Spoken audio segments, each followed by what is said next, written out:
हरिओम प्रिय दर्शकों, यदि आपकी मिथुन राशि या मिथुन लग्न है तो इस वीडियो को पूरे ध्यान से देखिएगा, समझिएगा। इस वीडियो में हम समझने वाले हैं, जैसे कि आपने थंबनेल में पढ़ा कि बदल जाएगी जिंदगी। अब ये जो समय आने वाला है 26 जुलाई से आने वाले लगभग 20 से 21 दिन का समय, इसमें जिंदगी में बहुत बड़े बदलाव होंगे, यानी कि बड़े चेंज होंगे। वो क्या चेंज है, क्यों है, इसका क्या प्रभाव आपके ऊपर पड़ेगा और उपाय क्या करने चाहिए, ये सब हम विस्तार से समझेंगे। तो पूरी जानकारी के लिए पूरा वीडियो देखिएगा। प्रिय दर्शकों, हम बात कर रहे हैं मंगल की। और आपने सुना होगा कि इससे पहले जुलाई में ही 12 जुलाई को मंगल ने अपना परिवर्तन किया था और शुक्र की राशि वृषभ राशि में गोचर करना प्रारंभ किया। तो मंगल इस समय वृषभ राशि में गोचर कर रहे हैं देवगुरु बृहस्पति के साथ। देवगुरु बृहस्पति के साथ युति होना अपने आप में बहुत महत्वपूर्ण स्थिति मानी जाती है और ये बड़ी लाभदायक भी होती है। परंतु जब अलग अलग भावों में युति होती है तो कई बार ये समस्याएं भी उत्पन्न करती है। और देखा जाए तो मंगल इस समय आपके व्यय भाव में गोचर कर रहे हैं और देवगुरु बृहस्पति भी व्यय भाव में गोचर कर रहे हैं। परंतु ये किसकी राशि में गोचर कर रहे हैं? ये शुक्र की राशि में, जो कि शुक्र आपके पंचमेश होते हैं, बहुत अच्छे माने जाते हैं शुक्र आपके लिए। तो जो ग्रह जिस राशि में गोचर करता है उसका भी प्रभाव जरूर देखने को मिलता है। विशेष रूप से वैसे राहु और केतु को दोनों को ये छाया ग्रह हैं, इनको माना गया कि जिसकी राशि में बैठते हैं वैसा प्रभाव देते हैं विशेष रूप से। परंतु हर एक ग्रह जिस राशि में बैठता है उसका भी प्रभाव आपको देखने को मिलता है। परंतु आपने तो समझ लिया था कि मंगल का परिवर्तन हो चुका है, तो मंगल का परिवर्तन नहीं हो रहा है। हो क्या रहा है? मंगल अब अपना नक्षत्र परिवर्तन करने जा रहे हैं और आपने जो राशि परिवर्तन मंगल का सुना था और उसमें जो बेनिफिट आपको मिलने वाले थे, लाभ मिलने वाले थे, वास्तविकता में एक हम कहते हैं ना कि जब कोई व्यक्ति कोई काम करता है तो करते करते करते करते लास्ट में कई बार कुछ लोग हार मान जाते हैं, तो वो विफल हो जाते हैं। और कई लोग लगे रहते हैं, पूरे तन मन धन से 100% देते हैं, तो वो फिर सफल भी हो जाते हैं। तो इसी तरह जब ये परिवर्तन का प्रभाव आपको मिलना है तो वो इस समय, क्योंकि देवगुरु बृहस्पति और मंगल एक साथ होंगे तो इसे अवदर्श योग बनेगा, जो कि बड़ा महत्वपूर्ण योग माना जाता है। तो इसका जो पूरा फल आपको मिलना है ना, तो ये समय होगा 26 जुलाई से लेके 15 अगस्त, क्योंकि इसी समय मंगल अब 26 जुलाई को अपना गोचर बदलेंगे, नक्षत्र परिवर्तन करेंगे और रोहिणी नक्षत्र यानी कि चंद्रमा के नक्षत्र में गोचर करेंगे। और देवगुरु बृहस्पति भी इस समय चंद्रमा के नक्षत्र रोहिणी नक्षत्र में ही गोचर कर रहे हैं। परंतु इसमें भी कुछ विशेष डेट हैं, 2 विशेष डेट हैं जिसमें और भी ज़्यादा आप लाभ ले सकेंगे। और क्या लाभ मिलेगा, क्या आपको सावधानी रखनी है, ये तो हम समझेंगे। पहले डेट समझ लीजिए। डेट समझना बहुत ज़रूरी है, तभी आप आगे जब फलादेश सुनेंगे तो उसमें बड़े आसानी से आप समझ पाएंगे। डेट ध्यान में रखिएगा। एक तो 26 से लेकर 15, 20 से 21 दिन का समय। 20 से 21 दिन में क्यों कह रहा हूँ कि रात्रि में 10 बजे के बाद मंगल का परिवर्तन होगा 26 को, है ना, ये क्षमा करिएगा, चंद्रमा का होने वाला आगे।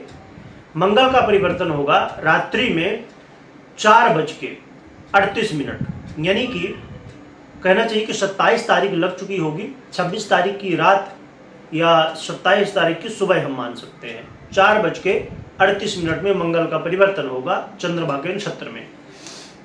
परंतु फिर चंद्रमा 29 जुलाई को रात्रि में परिवर्तन करेंगे 10 बजे के बाद।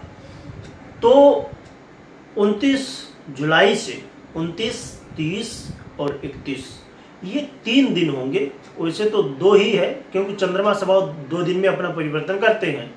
तो कहा जाए उसमें भी अब समझिए कि चंद्रमा सवा 2 दिन के लिए होंगे इसमें वृषभ राशि में, और वृषभ राशि में भी जब रोहिणी नक्षत्र में होंगे तब इसका और भी फल मिल सकेगा।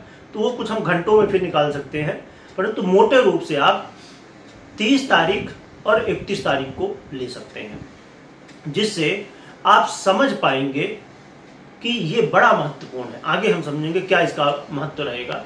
दूसरी डेट है, क्योंकि देवगुरु बृहस्पति रोहिणी नक्षत्र के चतुर्थ चरण में गोचर कर रहे हैं इस समय, ठीक है। अब गोचर करेंगे 26 के बाद, 1-2 दिन बाद करने वाले हैं। तो और मंगल भी 10 तारीख से लेके 15 तारीख अगस्त में इस समय रोहिणी नक्षत्र में चतुर्थ चरण में होंगे।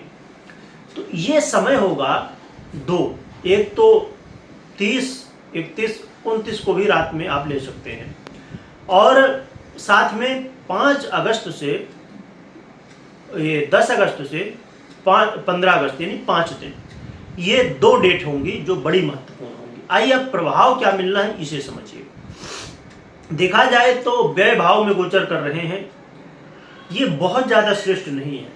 और मंगल की हम बात करें तो मंगल और देवगुरु बृहस्पति दोनों, साथ में चंद्रमा की भी हम बात कर रहे हैं, तो चंद्रमा भी बुध के साथ इनकी अच्छी स्थिति नहीं मानी जाती है।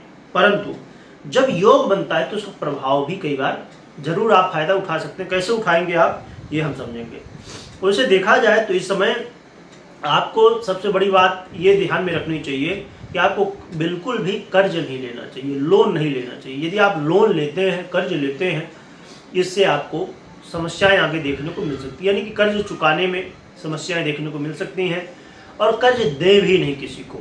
इस बात का सबसे पहले ध्यान रखना है आपको। दूसरी बात, इस समय खर्च अधिक हो सकता है, व्यय अधिक हो सकता है, तो आपको खर्च से बचना होगा। फाइनेंस का इस समय बहुत ज़्यादा ध्यान रखना होगा। आप अब देख रहे होंगे कि 12 जुलाई से जब से मंगल परिवर्तन हुए हैं तो आपको खर्च इस समय बढ़ गया होगा। यदि ऐसा हुआ है तो आप कमेंट करके बता सकते हैं। मानसिक तनाव, फाइनेंस को लेके और भी कई विषयों को लेके आपको मानसिक तनाव इस समय जो जब तक मंगल रहेंगे तो यहाँ देंगे। साथ में आपको कोर्ट कचहरी के मामलों में भी असफलताएं यानी कि समस्याएं देखने को मिल रही होंगी। साथ में सर से संबंधित जैसे सर दर्द होना या कोई भी अन्य समस्या, बहुत लोगों को बीमारियां होती हैं सर से संबंधित, तो उनकी समस्याएं बढ़ जाना, ये स्थिति देखने को मिलेगी। परंतु इस समय कर्ज चुकाने का बहुत अच्छा समय है, यानी कि कर्ज यदि आपने पहले से लिया है तो कर्ज आप चुका सकते हैं, इसके लिए बहुत बेस्ट समय है। इसके अलावा आपको और क्या लाभ मिलेगा, यदि आप विदेश में जाके पैसा कमाना चाहते हैं तो इसके लिए समय बहुत अच्छा है। आप अपने जॉब के लिए जाना चाहते हैं, नौकरी के लिए जाना चाहते हैं, विदेश में पैसे कमाने के लिए जाना चाहते हैं, तो विदेश यात्रा करने के लिए, खासकर पैसे कमाने के लिए बहुत अच्छा कहा जा सकता है। इसके अलावा यदि आप चाहते हैं कि आप किसी भी तरह परेशान हैं इस बात से कि मैं खर्चा तो बहुत ज़्यादा हो रहा है, मेरा आय भी हो रही, खर्चा भी हो रहा है, तो अब इसका सलूशन क्या हो, क्योंकि इस समय जब से मंगल आए हैं और जब तक रहेंगे तो उसके बीच में खर्चा तो होने वाला है। कई बार रोग बाधाएं भी होंगी, आपको कई तरह के रोग भी हो सकते हैं, खासकर ब्लड से संबंधित हो जाना रोग, है ना, ये इस तरह की समस्याएं, या सर्दी जुकाम हो जाना, उससे बहुत ज़्यादा तकलीफ हो जाना, ऐसी स्थितियाँ बन सकती हैं। अब कुछ लोग कह सकते हैं कि इस समय तो बरसात का मौसम है तो नॉर्मली सर्दी जुकाम होता है, बिल्कुल सही बात है, परंतु बहुत लोगों को नहीं भी होता है। तो जब हमारा समय हमारे अनुकूल होता है तो हमें कोई भी तकलीफ नहीं होती, पर जब समय प्रतिकूल होता है समस्याएं हो जाती हैं बड़ी आसानी से।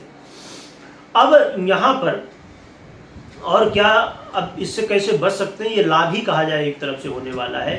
यदि व्यय की स्थिति आपके लिए बन रही है तो आप यहाँ पर क्या कर सकते हैं, इन्वेस्ट कर सकते हैं। यदि आप, क्योंकि देखिए खर्च पैसा जाने वाला है, ठीक है, तो आप ऐसी जगह कहीं खर्च कर दीजिए जहाँ से आपको रिटर्न मिलना है। तो जब आप खर्च कर देंगे तो व्यय की स्थिति हो जाएगी, है ना, परंतु वो आपको रिटर्न देगी। अब कहाँ इन्वेस्ट करना है ये आपके लिए खुद अपनी कुंडली से समझना होगा आपको। इसके अलावा देखा जाए तो आप अपने भाई बंधुओं के साथ थोड़ा सा अपने व्यवहार को बेहतर रखिए, क्योंकि इस समय वाद विवाद हो सकता है भाई बंधुओं के साथ, कलह का माहौल हो सकता है, परंतु वहीं पर आपके जोश में वृद्धि होगी। अब इसको समझना ये होगा कि जोश में जब वृद्धि हो रही है तो उसको आप सही जगह लगाते हैं या गलत जगह, ये आपका निर्णय होगा। क्योंकि जब हमारे अंदर जोश होता है तभी हम कुछ अच्छा भी करते हैं, तभी कुछ गलत भी करते हैं। तो इसलिए अपने जोश को सही जगह यूज करिए, ये बहुत आवश्यक है। इस समय जो लोग सोशल मीडिया से जुड़े हुए हैं उन्हें धन लाभ और कई तरह के लाभ हो सकते हैं। यानी कि जैसे आपको ग्रोथ देखने को मिल गई, आप समझिए कि अभी यूट्यूब चैनल है या फेसबुक में है आपका पेज है, वहाँ पर आपके सब्सक्राइबर, आपके फॉलोवर बढ़ गए, यानी कि किसी न किसी तरह, या कोई ऐसा आइडिया आ गया जिससे आप सोशल मीडिया में कंटेंट जो बनाते हैं तो उसमें आपने कोई ऐसा दिमाग में आइडिया आया जिससे आपने उसको अप्लाई किया और आपकी ग्रोथ होने लगी। तो कई तरह के लाभ हो सकते हैं। यानी कि सोशल मीडिया से जो लोग जुड़े हैं, वहाँ से अर्निंग कर रहे हैं, उन्हें किसी न किसी तरह से लाभ होने की संभावनाएं बढ़ जाएंगी। इस समय यदि आप खेल कूद के क्षेत्र में हैं तो आपको मेहनत अवश्य बहुत ज़्यादा करनी होगी इस समय, परंतु यदि आप मेहनत करने के लिए तैयार हैं तो सफलताएं भी मिल सकती हैं। इसके अलावा देखा जाए तो दाम्पत्य जीवन की स्थितियाँ आपकी बेहतर होंगी, दाम्पत्य जीवन में स्थितियाँ सुधरेंगी, परंतु इसमें क्रोध कंट्रोल में रखना होगा। गुस्से को आपको कंट्रोल में रखना है। यदि आप गुस्सा नहीं करते, अपने क्रोध को संयमित रखते हैं तो दाम्पत्य जीवन बेहतर हो सकता है। और दूसरी बात इसमें ये भी ध्यान रखनी होगी कि आपको झूठ का सहारा बिल्कुल नहीं लेना है, सही रास्ते में चलते हुए और अपने जो रिश्ते हैं उनके प्रति पूर्ण समर्पण रखना होगा, तो ही आपका दाम्पत्य जीवन बेहतर हो सकता है। परंतु ये व्यापारियों के लिए धन लाभदायक समय हो सकता है, व्यापारियों को धन लाभ हो सकता है और खर्च भी होने वाला है, वो तो मैंने पहले बता ही दिया, परंतु कैसे आप बच सकते हैं वो भी मैंने बताया। तो इसलिए ये समय जो है तो आपके लिए कई तरह से बदलाव की स्थिति लाएगा, जिंदगी में बड़े चेंज हो सकते हैं। आपने समझ लिया कि क्या क्या बदलाव हो सकता है, क्या जिंदगी में चेंज हो सकता है, तो इन्हें बहुत ध्यान से रखिए। क्योंकि मंगल एक ऐसा ग्रह है कि मंगल से सावधानी, अब लोग कहते हैं ना कि राहु, शनि, केतु, इनसे लोग बहुत ज़्यादा डरते हैं, परंतु उनसे भी ज़्यादा मंगल का प्रभाव होता है। यानी कि मंगल यदि समस्याएं देने लग जाए तो इतनी समस्याएं देता है कि व्यक्ति कहीं का नहीं रह जाता है। इसलिए मंगल से बहुत ज़्यादा सावधान रहना चाहिए।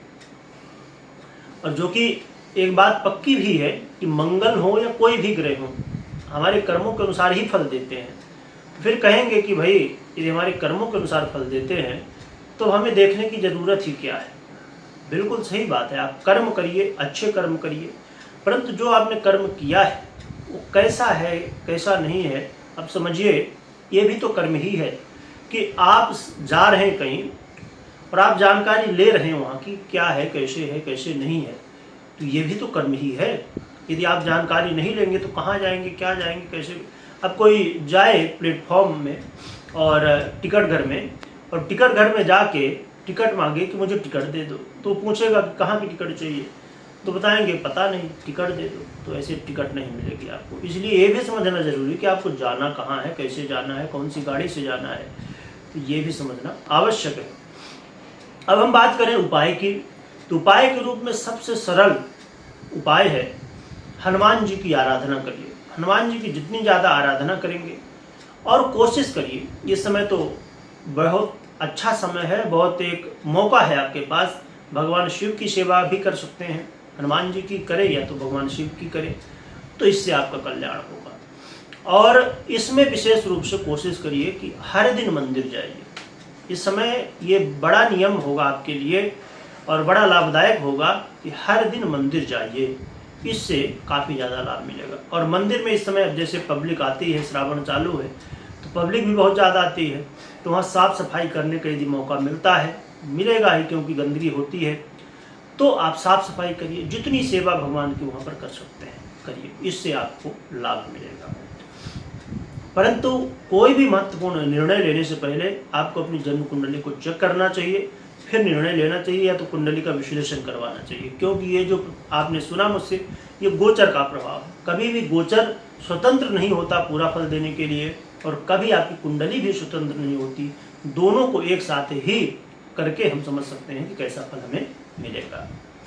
कमेंट में ओम नमः शिवाय लिखिएगा, लिखने के साथ स्मरण करिएगा। वीडियो देखने के लिए बहुत बहुत धन्यवाद।